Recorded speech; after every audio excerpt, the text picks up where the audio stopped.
โอเคสบายดีเนาะมื้อนี้ข้าพเจ้าจะมาสอนวิธีสมัครเว็บแลกเปลี่ยน .ec.th เนาะเว็บทำอิฐของประเทศลาวที่สามารถแลกเปลี่ยนซื้อขายบิตคอยน์กับเงินกีบเนาะแต่อีกพิเศษไปกว่านั้นก็คือสามารถใช้บิตคอยน์หรือว่า Satoshi เนาะซื้อเครื่องในเว็บนี้ได้เนาะการสมัครก็บ่ได้ยากเนาะอันดับทำอิฐเราก็เข้าไปที่ Google Chrome เนาะตามข้าพเจ้าเลยและพิมพ์ไปว่าแลกเปลี่ยนเนาะจังซี่เนาะแลกเปลี่ยน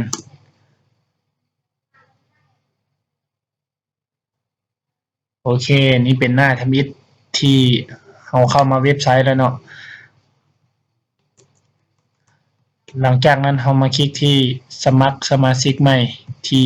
แจด้านขวามือเนาะหลังจากมาฮอดหน้านี้แล้วเราก็ใส่ชื่อเป็นภาษาอังกฤษเนาะหรือว่าภาษาลาวก็ได้เนาะ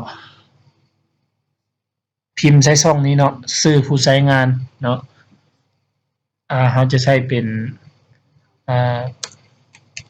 จังไดก็ได้ชื่อผู้ใช้งานของเราเนาะ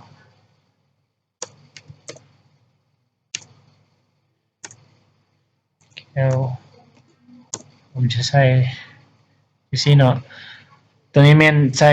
อีเมลของเรา Gmail ของเราเนาะ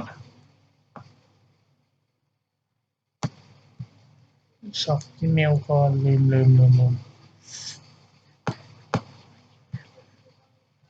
ตัวนี้ใส่ Gmail ของเราเนาะ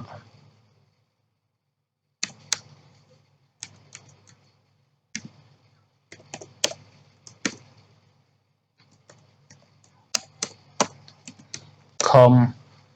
ตัวนี้ใส่รหัสผ่านของเราที่ว่าเราคิดขึ้นมาเองเนาะแล้วก็ชื่อเองเนาะ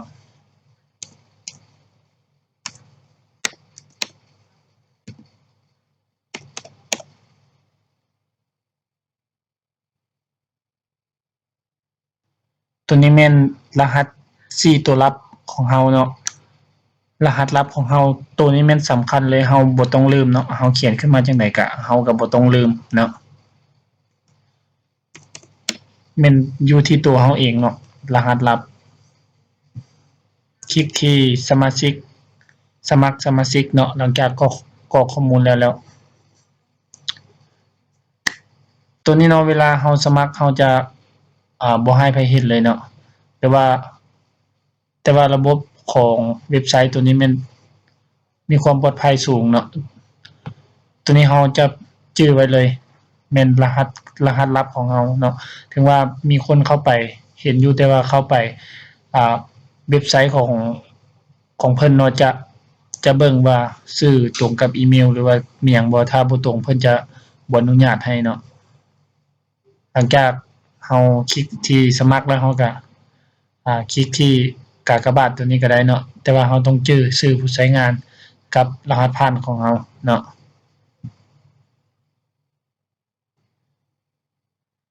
แล้วหลังจากเราสมัครเป็นที่เรียบร้อยแล้วเราก็มาพิมพ์ใส่ที่ช่องนี้เนาะชื่อผู้ใช้งานเนาะ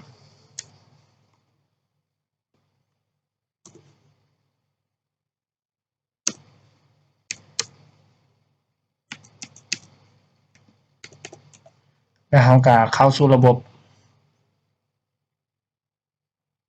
โอเคเนาะการสมัครเป็นที่เรียบร้อยแล้วเนาะบ่ฮู้ว่าจะได้ยืนยัน Gmail บ่เนาะเราลองเข้าไป Gmail ลองเบิ่งก่อนเนาะหลังจาก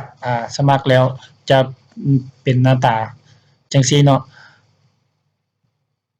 ลองเข้า Gmail เบิ่งก่อนเนาะตัวนี้บ่ฮู้ว่าจะได้ยืนยันอยู่ Gmail หรือบ่เนาะ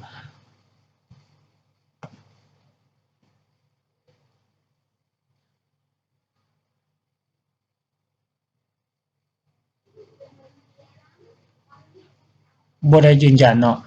หลังจากเราสมัครแล้วก็การสมัครก็เป็นที่เรียบร้อยแล้วเนาะอีกวิดีโอหน้าข้าพเจ้าจะมาสอน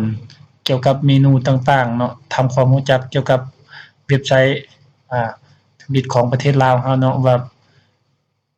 โอนเงินเข้าโอนเงินออกจังไดเนาะแล้วก็ซื้อเครื่องอยู่ไสแล้วก็ซื้อขายแลกเปลี่ยนเงินกีบกับบิตคอยน์ได้จังได เนาะแล้วก็วิธีการยืนยันตัวตนเฮาอัปเดตบัญชีBLEC1 แล้วก็บัญชี Bitcoin ของเฮาลงให้สมบูรณ์เนาะเพื่อจะได้แลกเปลี่ยนซื้อขายสะดวกแล้วก็ซื้อเครื่องสะดวกสบายเนาะสำหรับวันนี้ข้าพเจ้าขอจบเพียงส่ำนี้เนาะ